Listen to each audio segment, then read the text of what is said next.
বাংলাদেশ নিয়ে ভারতের বিভিন্ন পর্যায়ের রাজনীতিকদের ঘুম হারাম হয়ে গেছে।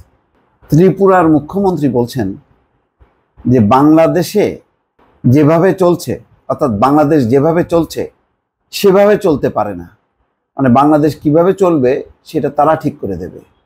চিন্তা করেন, একটা দেশ সম্পর্কে একটা রাজ্যের মুখ্যমন্ত্রী মানিক সাহা এই কথা বলছেন। ত্রিপুরার মুখ্যমন্ত্রী বলছেন যে বাংলাদেশ যেভাবে চলছে সেভাবে চলতে পারে না। তাহলে কেমনে চলবে? মানে শেখ হাসিনাকে মানে প্রধানমন্ত্রী করা হলে ঠিক আছে, তাহলে দেশ ঠিক আছে, বাংলাদেশ ঠিক আছে, তাই তো?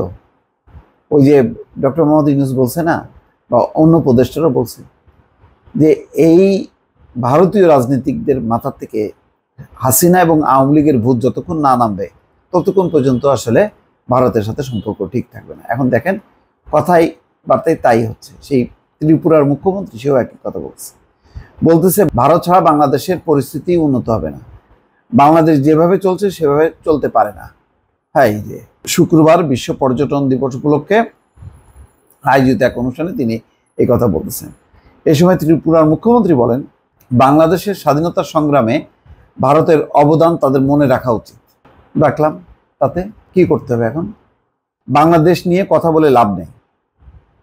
আমরা ভেবেছিলাম যে বাংলাদেশে ফ্লাইট পরিষেবা এখনই শুরু হবে, কিন্তু সেখানকার বর্তমান পরিস্থিতি, অর্থাৎ এটা নিশ্চিতভাবেই একদিন ঘটবে, মানে এখন চালু হবে না আর কি, এই ত্রিপুরার সাথে বাংলাদেশের, মানে একদিন ঘটবে নিশ্চয়ই। তার মানে তারা আবার স্বপ্ন দেখতেছে শেখ হাসিনা আসবে, তখন আবার ঠিকঠাক হবে সবকিছু। নিশ্চিতভাবেই একদিন ঘটবে, কারণ ভারত ছাড়া বাংলাদেশের অবস্থার উন্নতি হবে না। মানে এমন একটা অবস্থা তৈরি করবে যে ভারতের কথা শুনতে হবে বাংলাদেশকে। এক ধরনের হুমকি দেয়া, এইসব হুমকি বাংলাদেশের মানুষ পরোয়া করে না।